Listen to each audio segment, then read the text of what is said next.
Simula nang magkaroon ng proyekto ang pamahalaan kontra baha, naging malaking tulong ito sa mga residente sa Navotas City para maibsan ang kanilang pangamba sa tubig baha. Alamin ang detalye sa report ni Vel Custodio. 4 na dekada nang naninirahan si Ginang Lili sa Navotas City. Kaya saksi siya sa epekto ng flood control projects ng pamahalaan para maiwasan o mabilis sa papababa ang baha. Taas ang baha. Gaano kataas? Hanggang may tuhod, gano'n. Hanggang minsan, hanggang tuhod, may Ngayon, Wala nang baha. hindi na ako binabaha. Ikwinento naman ni Angeline na ang perwisyong dinanas sila noong bumabaha pa sa lungsod, lalo na't naninirahan siya malapit sa baybayin. Grabe po, baha. Baha po talaga, as in, talagang hindi na po kami makalabas ng bahay or yung makapasok sa school, sa trabaho. Dati nga po napag-anuhan pa kami na lulubog ang Navotas, mawawala sa mapa, pero awa po ng Diyos ngayon. Kaya laking ginhawa na aniya simula nang magkaroon ng dike at pumping station sa kanilang lugar. Wala na, okay na po talaga. Pag binuksan po yung bombastic, okay na, wala na, para wala na pong nangyari. Lalo na sa lahat ng pinagdaanan namin dati, sobrang na-appreciate po namin kung ano po meron kami dito sa Navotas.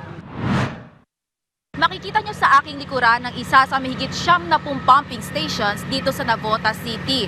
Itong pumping station sa ito ay may capacity na 2 cubic meters per second na makakatulong nga para maibsan yung pagbaha dulot ng high tide at ng malalakas na pag-ulan.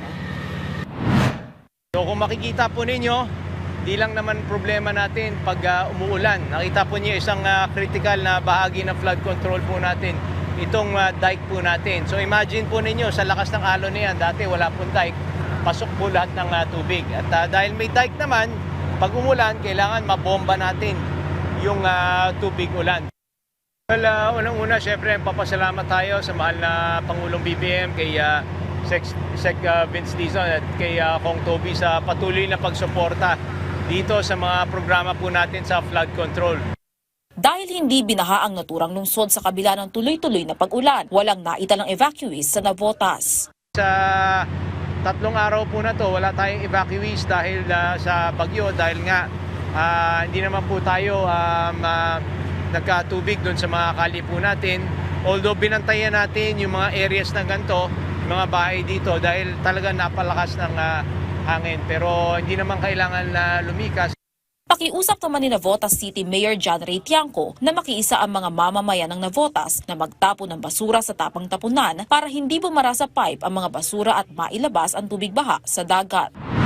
Samantala, mabilis namang humupa ang baha sa Valenzuela City. Ayon sa mga residente, hanggang talampakan lang ang inabot ng baha kahit na walang humpay ang pag-ulan.